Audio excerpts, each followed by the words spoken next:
ఇప్పుడు మీరు చూస్తున్నది విజయవాడలోని కనకదుర్గమ్మ టెంపుల్. అమ్మవారి కోసం ఎన్నో ఆసక్తికరమైన విషయాలుంటాయి. అందులో ఒకటి కృష్ణవేణమ్మకి సంబంధించిన ఆసక్తికరమైన విషయం ఒకటి చెప్తాను వినండి. నదులన్నీ కూడా సముద్రంలో కలుస్తాయి అన్నది మనందరికీ తెలిసిన విషయమే. అలా సముద్రం వైపు ప్రయాణిస్తున్న కృష్ణవేణి అమ్మకు ఇంద్రకీలాద్రి పర్వతం అడ్డుగా వచ్చింది.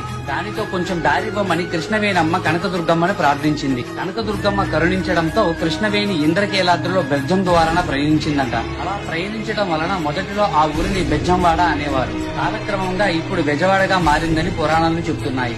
అయితే కృష్ణవేణమ్మకు చేసిన సహాయం గాను దుర్గమ్మ కృష్ణవేణి అమ్మ ముక్కు పుడకను అరువుగా తీసుకుందంట. అయితే కృష్ణవేణమ్మ ఒక షరతు విధించింది. అది ఏంటి అంటే కలియుగం అంతమయ్యే సమయానికి తను కొండ మీదకి ఎగసి తన ముక్కు పుడకను తీసుకుంటానని కనకదుర్గమ్మకి షరతు విధించిందంట. అయితే ఆ కనకదుర్గమ్మ ముక్కు పుడక అందుకునే సమయంలో కృష్ణవేణమ్మ ఎప్పుడైతే విజయం సాధిస్తుందో అప్పుడు ఈ కలియుగం అంతా అంతరించిపోతుందంట.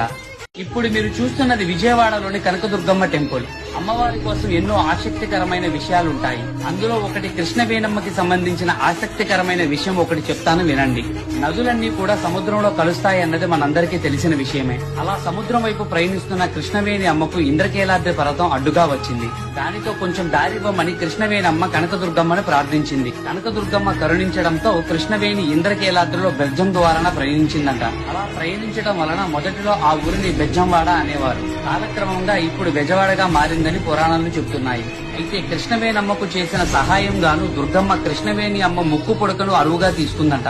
అయితే కృష్ణవేణమ్మ ఒక షరతు విధించింది. అది ఏంటి అంటే కలియుగం అంతమయ్యే సమయానికి తను కొండ మీదకి ఎగసి తన ముక్కు పుడకను తీసుకుంటానని కనకదుర్గమ్మకి షరతు విధించిందంట. అయితే ఆ కనకదుర్గమ్మ ముక్కు పుడక అందుకునే సమయంలో కృష్ణవేణమ్మ ఎప్పుడైతే విజయం సాధిస్తుందో అప్పుడు ఈ కలియుగం అంతా అంతరించిపోతుందంట.